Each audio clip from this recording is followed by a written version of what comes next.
SHE-ensya intro, take one, action! Hello science fans and welcome to SHE-ensya. Our topic for today are the 5 reasons why I love Pacific Rim. Ay, mali. SHE-ensya intro, take 11, action! Hello science fans and welcome to SHE-ensya. Our topic for today is why Pacific Rim is the best movie of all time. Ay, mali. SHE-ensya intro, take 111, kaya mo to! Action! Hello science fans and welcome to SHE-ensya. Our topic for today are my favorite science fiction movies.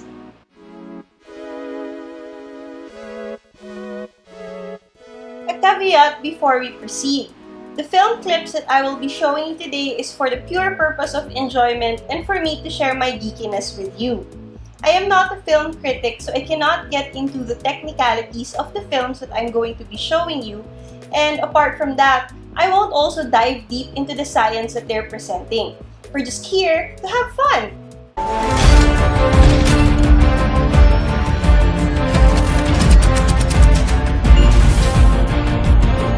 Why do I love Pacific Rim? Let me count the ways. But one reason is how it harkens to the giant robot anime that I grew up with.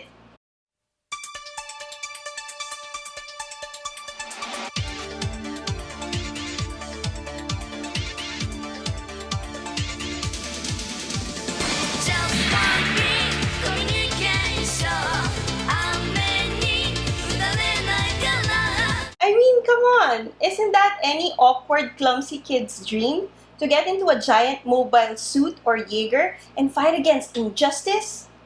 Or maybe kaijus? And don't get me started about kaijus.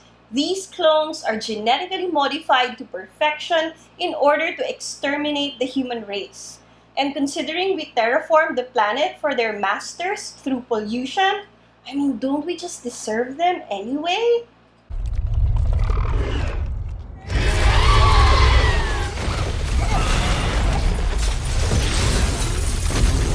Man, that crab kaiju named Onibaba, that gives me nightmares. But I also want it as a pet. Pacific Rim also has the most compelling cardboard side characters. Assembled in Shansu, full titanium core, no alloys, 50 diesel engines per muscle strand, deadly precise fighter. She's piloted by the Wei-Tang brothers, triplets, local lads. They successfully defended Hong Kong port 7 times. They used the thundercloud formation. Oh yeah, triple arm technique. Very effective.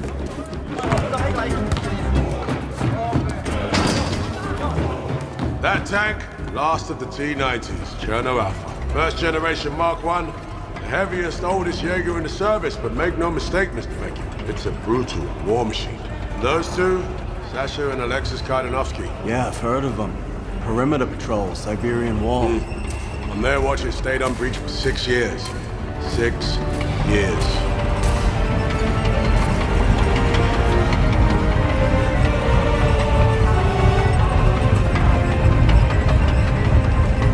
My favorite Jaeger pilots were Sasha and Alexis Kaidanovsky from Russia. I mean, they were so badass. I think it takes a man with such gigantic in order to be led by such a powerful woman. To top it all off, you have Idris Elba making Save the World speeches. Today,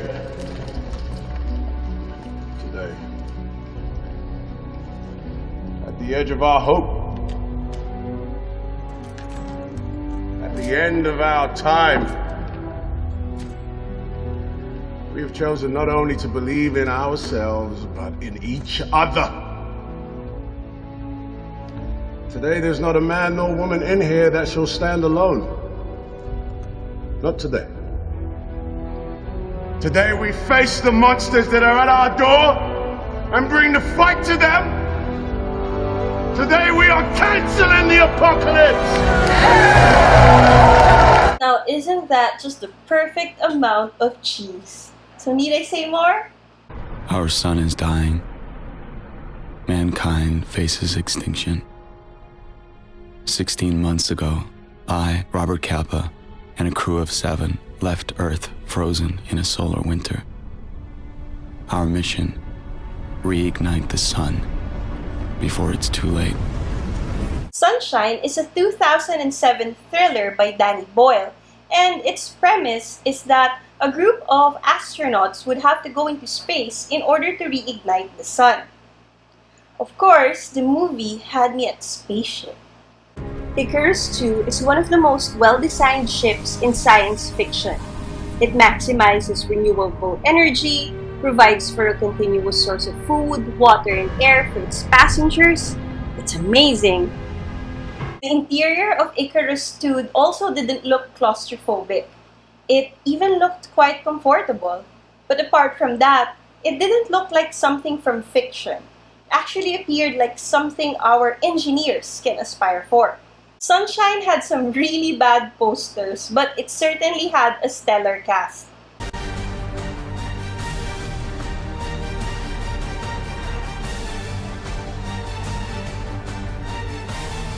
It had Cillian Murphy, Chris Evans, and Rose Byrne before they became such superstars in Hollywood. Apart from that, it also had Michelle Yeoh, Hiroyuki Sanada, Benedict Wong, and Chipo Chung as some of its major characters.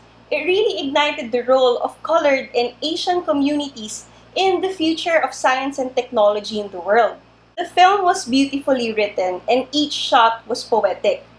But the death scenes? You have to move now! Captain, it's right on! Tornado's not gonna make it. You have to move!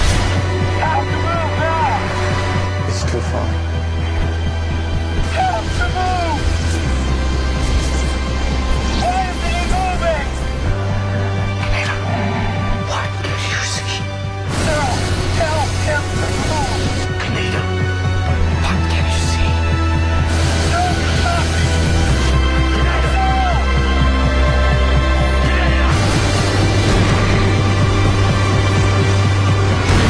None of the deaths were supposedly intentional, but each death scene punctuated the hopelessness of their situation.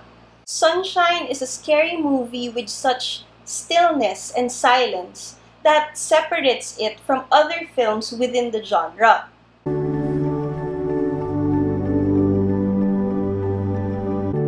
So if you wake up one morning and it's a particularly beautiful day, you'll know we made it.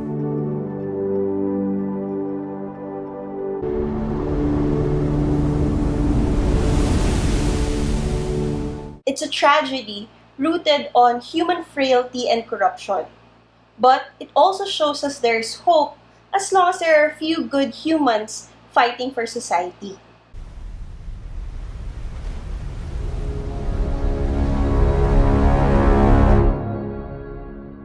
A king has his reign. And then he dies. It's inevitable. The next film on my list is another space thriller featuring astronauts, but this time investigating the origins of life. Prometheus is a film directed by Ridley Scott, and it is such an amazing trip diving onto the prequels of the Alien series. Khorsabad, Iraq, March 23, 1843. While excavating for archaeological treasures, a group of men led by French scientist Paul-Émile Bata came upon the remains of a huge Assyrian palace, and within it, an abundance of Sumerian cuneiform inscriptions. When translated, the inscriptions told of what archaeologists believe to be the world's oldest civilization, and a group of powerful beings called the Anunnaki. It combined archaeology and that popular pseudoscience of ancient aliens in order to create a semi-believable mission of finding the origins of life in space. But combine that with the fact that there is an actual cell theory indicating that life on the planet was actually seeded by a meteoric collision with Earth, then you actually have a very interesting backstory. I was not made to serve. Neither were you. Why are you on a colonization mission?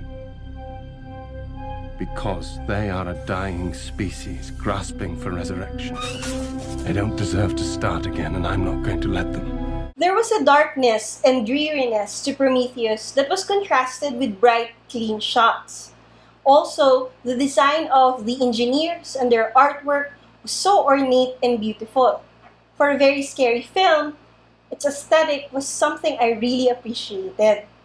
At this moment in our civilization, we can create cybernetic individuals who, in just a few short years, will be completely indistinguishable from us. Which leads to an obvious conclusion. We are the gods now. But David is by far my most favorite aspect of Prometheus. There is something about how his artificial intelligence works that harkens to the purity and desire to be human of Data from the Star Trek series. But apart from that, the film also shows us that wanting to be human or being human can also be something dark and twisted. Impact imminent. Heads up!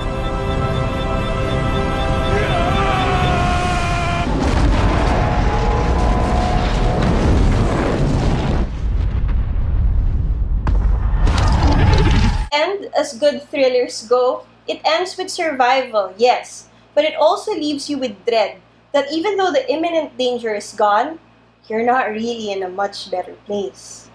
Genetics, what can it mean? The ability to perfect the physical and mental characteristics of every unborn child. Of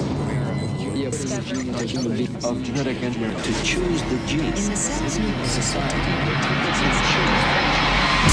Without this 1997 aspirational drama by Andrew Nichols, I probably wouldn't be a molecular biologist.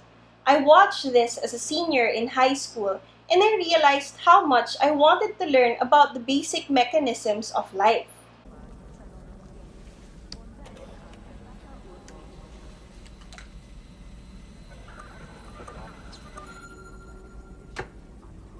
Congratulations. Well, what about the interview?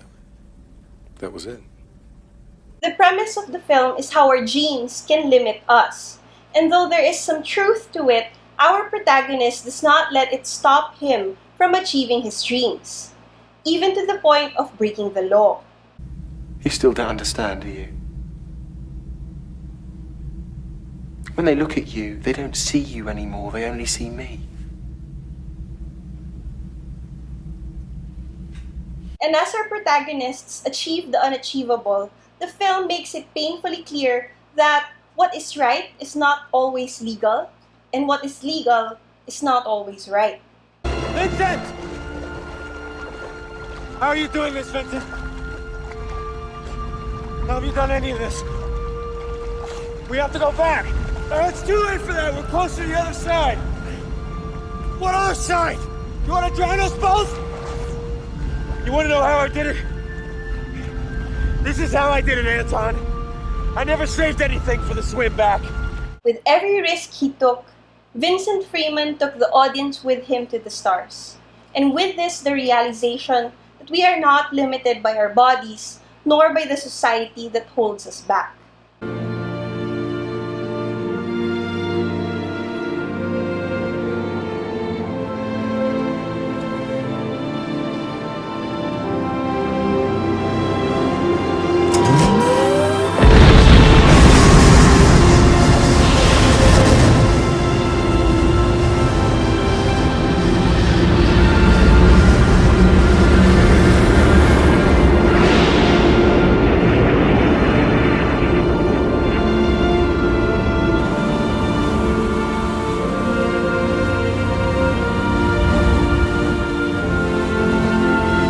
With Gattaca's ending, as I rejoiced with Vincent Freeman as he reached his dreams, I also realized that there will be a lot more Jerome Morrows who will burn willingly and unwillingly, as long as we exist in a society that puts one gender, one color, one social class below that of others.